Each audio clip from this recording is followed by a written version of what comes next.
And the last thing I can think of to mention to you that will keep you from feeling safe in your marriage that you bring with you from your past is if you come from a broken home like I did, whether it's addictions and divorce. Addicted families have a very particular dynamic to them than non-addicted families. The kids from divorce homes tend to divorce. Kids from divorce homes as a group tend to have all the greater social ills than kids from healthy two-parent intact families. And of course, if you come from an abusive family, that contributes. So all of these are things that we bring with us into our adult world that will keep us feeling safe in a marriage. And that's just life, all right? Don't judge it. Don't criticize it. Don't make assumptions about it. It's just life. Get over it. Now, I don't really mean get over it, but you get the point. It's just life. It's what happened. What happened is happened. And here's what I've learned. I am not to blame for what happened. Those are choices my parents made or other people made. Some choices are mine. I own those.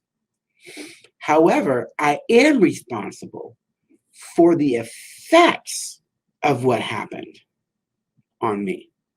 Those are my choices.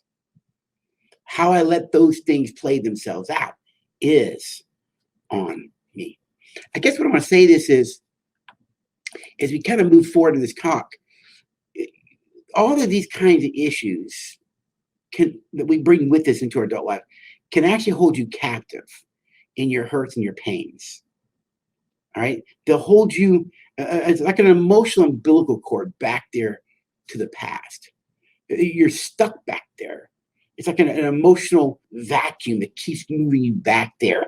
Sadly, though, because there's unresolved anger and hurts from those things, there's also fears and insecurities. A fear that I'll be rejected, a fear that I won't be good enough, a fear that I'll be unlovable, the fear that Luella won't really accept me, et cetera, et cetera. And because past hurts and traumas and things keep us from feeling safe in a marriage, but they also don't allow us to live in the present, which is my point here. They don't allow us to live in the present. Why? Because we're stuck in the issues of the past and we're afraid of what might happen tomorrow. And as long as I live in anger, resentment, hurt, and pain, or in fear and insecurities, I'm robbed of right here, right now, right in this moment. And true healthy living is to live in the present. To live in the present is to be emotionally present to myself, emotionally present to myself, which requires self-awareness and self-control. Being emotionally present to Luella, what's going on in her, and being emotionally present to what is happening. And so the great tragedy of this life is that we can't live in the present, and can you only solve issues in the present, not tainted from the past or fear of tomorrow, but what is actually happening out here. And here's the thing, because we bring that history with us into our relationships, because we bring that history with us, we then, because we're still hurt, we then transmit our hurts and pains onto other people. We transmit them onto our spouse. We can transmit them into our children. You can transmit them into people at work. Because that stuff ain't going to stay in you. It's going to come out. It's going to come out. And then you created an unhealthy environment, an unsafe environment for the people. It's what I did early in the marriage. It's what Luella did to me early in marriage because she had her own brokenness and challenges, you see. She had her own expectations of what I'm supposed to be as a husband. I never fit them. Didn't want to fit them, actually. And so we then transmit those pains and hurts onto other people. And this lack of emotional safety, which you bring with you into the relationship, you can deal with it by asking some questions. All right? So if you want to take some notes, here's an opportunity to grab some paper and pen. Or I know younger generation likes texting, right? How can I deal with my emotional triggers of not feeling safe? How can I deal with them in the present in a way that allows me to discern if the fears that I'm feeling in this moment are justified in reality out here? I call it in life and time. Not in my head, but out here in life and time. And so here's some questions for you that you can ask yourself. Whenever something happens and you don't feel safe, rather than go to the lower order animal brain and start dealing with it through fight, flight, or freeze, which is really unhealthy and immature, you can start to ask yourself these questions. Number one, ask yourself, where is this emotion? Where is this fear coming from in me? Where is it really coming from? You see, the emotional part of the brain has no concept of time. It just feels. So if Luella does something out here in life and time, and when I see it and I get emotionally triggered into defensiveness, what the emotional part of the brain doesn't know is this. My emotional brain doesn't know if what I just saw Luella do is about Luella or my stepmother. It doesn't understand time. All it does is feel.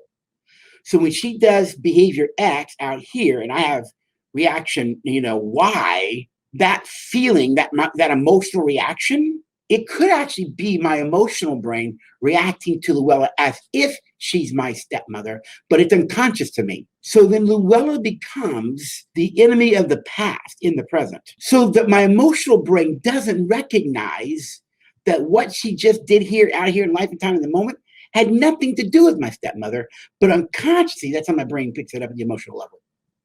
And now I'm beginning to treat her in the present as if she's the enemy from the past. So ask yourself, where is this emotion coming from? Is this fear related to someone or something in my past? And then once you can figure that out, oh, this is really about that. It's not about Luella. What meaning is your brain attaching to what your spouse did? Did you get that? What meaning is your brain attaching to what your spouse did? The brain attaches meaning to everything. And I'll tell you a story that kind of puts all this together here in a minute. And then once you understand the meaning your brain's attaching to it, you can ask yourself this question. Well, in reality, right here, right now, in this moment, is Luella really the enemy? Is she really against me? Was she really acting in ill will?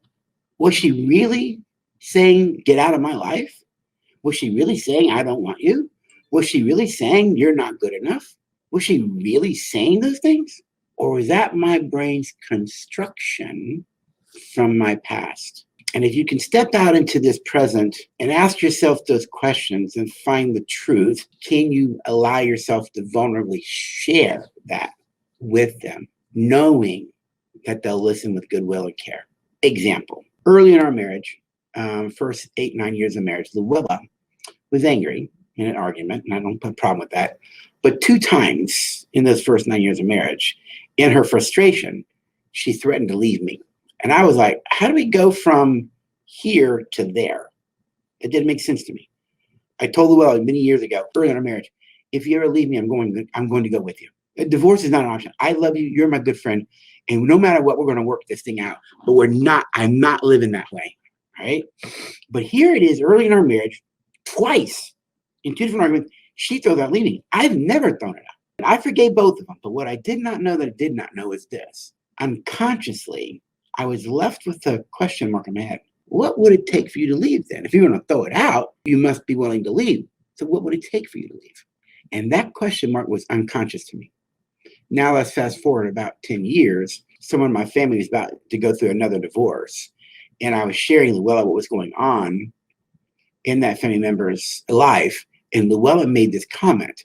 Well, if he had done that to me, I would leave too. And I said, why would you leave? She said, because I wouldn't put up with that. And I said, I respect that. I don't think you need to put up with it, but why would you leave?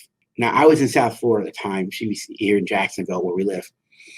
And I started to get emotional on the phone to the point where I was trying to hold back tears. And I started crying. She says, what's wrong? I said, I don't know. I didn't know. So I said, I got to go.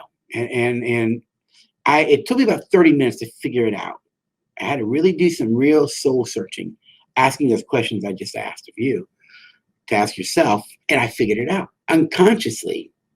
When Luella had said to me twice in those early years, or threatened to leave because of an argument, what I did not know that I did not know is in my emotional brain, in my soul, I had a belief she's going to leave me one day. It was unconscious to me. And when she said what she said about what was going on, what she would do in that family member issue, it triggered that belief that she's going to leave me one day.